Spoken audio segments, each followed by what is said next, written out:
नमस्कार आणि तुमचं सर्वांचं खूप खूप स्वागत आहे पुणेरी स्वाद किचनमध्ये. आणि आज आपण पाहणार आहोत आमरसपुरी रेसिपी. तर चला सुरुवात करूया. पहा किती सुंदर गुबगुबीत असे आमरस. आता सर्वात आधी मी इथं घेतलेलं आहे ते या वाटीने 3 वाट्या पीठ घेतलेलं आहे. गव्हाचं पीठ आहे हे, आणि त्यामध्ये आपण घालणार आहोत 2 टेबलस्पून मैदा आणि 2 टेबलस्पून बारीक रवा. बारीक रव्याने काय होणार आहे की आपल्या पुऱ्यांना क्रिस्पीपणा येणार आहे, तसेच खायला छान लागणार आहेत पुऱ्या एकदम. आणि त्यामध्ये घालूयात आपण मीठ थोडंसं चवीनुसार, आणि 1 चमचा मी साखर घालतीये, छोटा चमचा, कारण की त्याच्यामुळे आपल्या पुऱ्यांना रंग चांगला येईल. असा ब्राऊन थोडासा छान मस्त रंग येईल पुऱ्यांना, त्यासाठी आपण ते घालतोय. साखर थोडीशी थोडीशी घालायची आहे चवीपुरती. आणि त्यात 3 ते 4 छोटे चम्मच मी तेल घालतीये. आता चांगलं मिक्स करून आणि आता ह्याला आपण सर्व काही एकत्र करून मिक्स करून घ्यायचंय. हाताने चोळून सर्व मिश्रण एकत्र करायचंय आपल्याला. आणि आता हळूहळू थोडं थोडं पाणी घालून त्याला घट्टसर असं पीठ मळून घ्यायचंय आपल्याला. कणिक आपलं नेहमीचं पोळ्यांचं पीठ असतं तसं नाही करायचं आपल्याला, हे घट्ट मळायचं पुऱ्यांचं पीठ आपल्याला. आपण याला घट्ट मळून घेणार आहे थोडं थोडं पाणी घालून. आता हे पहा, मी पीठ एकदम घट्ट मळून घेतलेलं आहे. एकदम घट्ट मळलंय. जास्त आता ह्याच्यावर पातळ थोडंसं करायचं नाही तेल आपल्याला, सोडूयात तर आपण, आणि थोडंसं थोडंसं तेल तेल लावून वरनं त्याला छान आणि आपण त्याला एक थोडंसं 15 ते मळून 20 घेऊ. मिनिटं आपण रेस्ट करायला ठेवूया. कारण की हे आपल्या पुऱ्यांच्या पिठाला जास्त वेळ ठेवायचं नाही, लगेच आणि याला करायला आता आपण घ्यायचे. अर्धा तास रेस्ट तर हे करायला आपण ठेवणार 20 आहे. मिनिटं झाकून ठेवूयात कमीत असंच. कमी 20 मिनिटं तरी तोपर्यंत रेस्ट रवा करायला आपला ठेवा, चांगला म्हणजे मुरला रवा जाईल आपला त्याच्या त्याच्यात छान आतमध्ये. मुरला जाईल आणि मी खूप घट्ट मळलेलं आहे, हे पहा. आणि आपल्या पुऱ्या छान एक होतील. 20 मिनिटात ते आणि याला रवा जास्त वगैरे वेळ सगळं भिजत रवा छान ठेवायचं नाहीये भिजेल पीठ. ह्याच्यामध्ये आपल्याला पिठामध्ये. जास्तीत जास्त अर्धा मग 20 तासाच्या वर मिनिटानंतर आपण आपल्याला पीठ पुऱ्या भिजत करायला नाही जाऊया. ठेवायचंय. तर आपण त्याला साईडला ठेवूयात. आणि इथे मी आंबे भिजत ठेवलेत पाण्यामध्ये. 1 तासभर मी आंबे भिजवले पाण्यामध्ये. आणि आता ते काढून घेऊन स्वच्छ कापडावरती ठेवून आपण त्याला छान पुसून घेणार आहोत. किचन नॅपकिनने आपण छान पुसून घेऊयात कोरडे करून. आणि आता वरती देठाकडे बोट ठेवून आपण आंब्यांना पूर्ण सगळीकडनं आपण मऊ करून घेणार आहोत, म्हणजे त्याचा गर एकदम चांगला निघेल, आमरस चांगला बनेल आपला. सगळीकडनं आपण त्याला दाबून दाबून मऊ करून घेतोय. आणि आता वरची बाजू काढून टाकायची आणि पूर्ण आमरस पिळून काढायचा आहे आंब्यातला.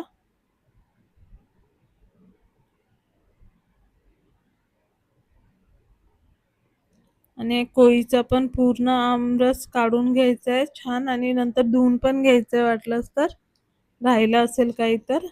आता सगळ्या आंब्यांना तसंच करूया आपण, आणि सर्वांचा रस काढून घेऊयात.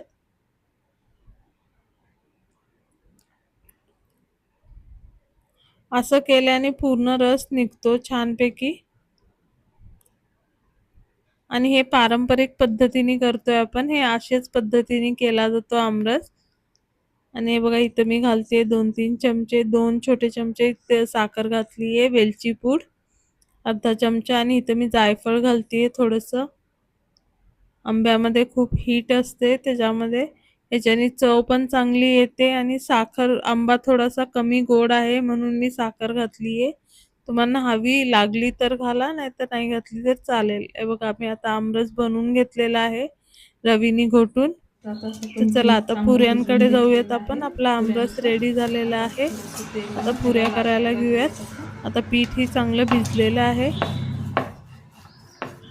तर आपण त्याचे छोटे छोटे गोळे करून घेणार आहोत, उंडे. आमरस जास्त वेळ आपण अगदीच खाण्याच्या आधी थोडा वेळ आधी बनवायचा, म्हणजे छोटे काळा छोटे असे पडणार नाही. आणि एकदम जरी असं वाटत असेल तर त्यामध्ये एक पोय उंडे वगैरे करून टाकली घेऊयात आपण तरी छोटे काळा छोटे. पडणार नाही.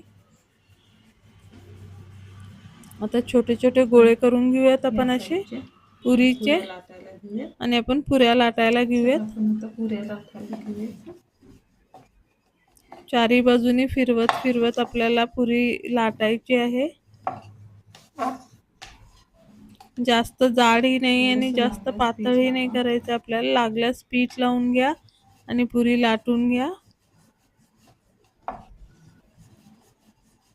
तुम्हाला किती मोठ्या किती छोट्या हव्या असतील त्या साईजने तुम्ही करून घ्या.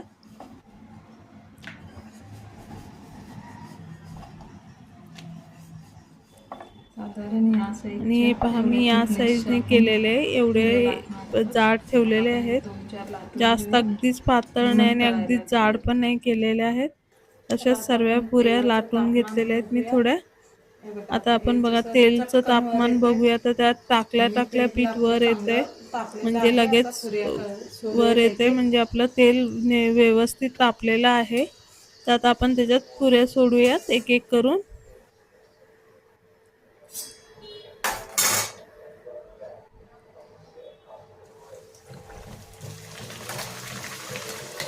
आता चारी बाजूनी तेल पुरीवरती घालावं म्हणजे पुऱ्या छान फुगतात आणि सॉफ्ट पण होतात आणि छान कुरकुरीत क्रिस्पी किती असं छान त्याचं पुरी वरचं आपल्या लेअर होतंय. फुगलेल्या आहेत. हे पहा कलर आपला साखर घातल्यामुळे त्याला किती छान गोल्डन कलर आलेला आहे पुऱ्यांना आणि किती टम अशा छान फुगलेल्या आहेत बघा पुऱ्या.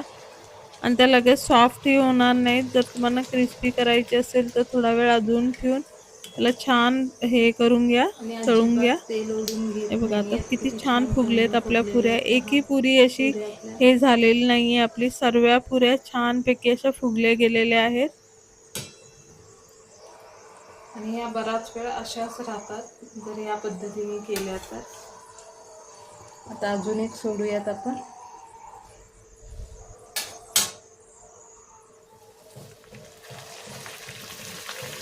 आता सर्व पुऱ्या तशाच तळून घेऊयात. छानपैकी सगळ्या पुऱ्या आपल्या अशाच फुगतायत बघा आता. किती मस्त अशा पुऱ्या किती सुंदर टमटमीत झालेल्या अशा आहेत आपल्या. छान फुगून येत आहेत वर. हा गोल्डन रंग आपण साखर घातल्यामुळे त्याला असा छानसा रंग येतोय. आणि त्याचा कलरही किती सुंदर येतोय, सुरेख दिसतोय आणि खायलाही चवीला खूप सुंदर लागतात त्या. टेस्टी असं जरा थोड्याशा वरनं क्रिस्पी असतील ना तर आमरस बरोबर खायला खूपच मस्त लागतात. अशाच पद्धतीने करा. आणि तुम्हाला जर आमच्या रेसिपीज आवडत असतील तर नक्कीच आमच्या चॅनलला लाईक, शेअर आणि सबस्क्राईब करा.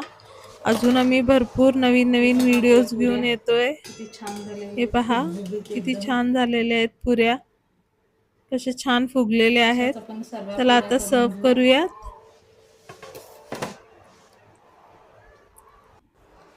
तर हे पहा बघा आमरसला आपला मी आमरस थोडेसे ही रेडी आहे. बेदाणे असं वगैरे हवा तसं घालून असं सजवा छान तुम्हाला आणि आपल्या सजवलेलं पुऱ्या आहे. पहा काजू किती आणि गुबगुबीत झालेल्या आहेत. बदाम घालून. मस्त एकदम. आणि आपल्या पुऱ्या बघा किती छान फुगलेल्या आहेत. रेसिपी आवडली असल्यास लाईक, शेअर आणि सबस्क्राईब करा. मस्त पुन्हा तुम्हाला भेटू जसं पुढच्या हवं नवीन असेल व्हिडिओ तसं सर्व बरोबर. करा. अशाच रेसिपी आवडली नवनवीन असल्यास आणि लाईक, शेअर चांगले आणि व्हिडिओज सबस्क्राईब बरोबर. नक्की करा. आणि पुन्हा भेटू पुढच्या बाय. रेसिपीला. बाय.